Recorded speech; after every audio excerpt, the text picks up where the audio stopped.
So I'm just going to, I used to work for the CIA, as was mentioned, which is way less glamorous than probably most of you think it is. And when we wrote, we had to write very briefly, and they asked us to tell people the bottom line up front, because we were writing for people who didn't have a lot of time for academic fluff. And so this is the bottom line up front. These are the 5 reasons, and I'm going to go through them individually. And so in going through each of them, we're going to spend some time on some of the issues that I mentioned, including poverty.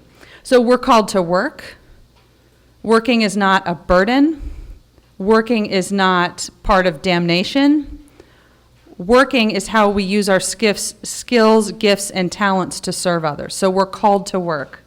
We're called to serve others, particularly the poor. We're called to flourishing. So God wants flourishing for us.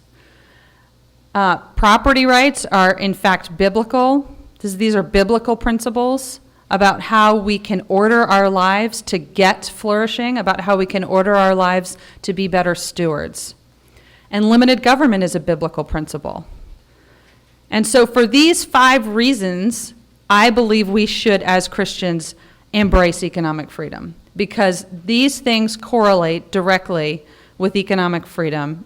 Again, think of economic freedom as kind of a measurement of how we're doing as stewards over our scarce resources, which have multiple and competing ends. And that's economics, right? Everything we do involves a trade-off. There's no kind of bucket of money that we pull from freely. And so we have to be diligent as stewards about making wise choices. And economics helps us to be better decision makers. Economic freedom helps us understand how we're doing on a societal level as decision makers, as stewards.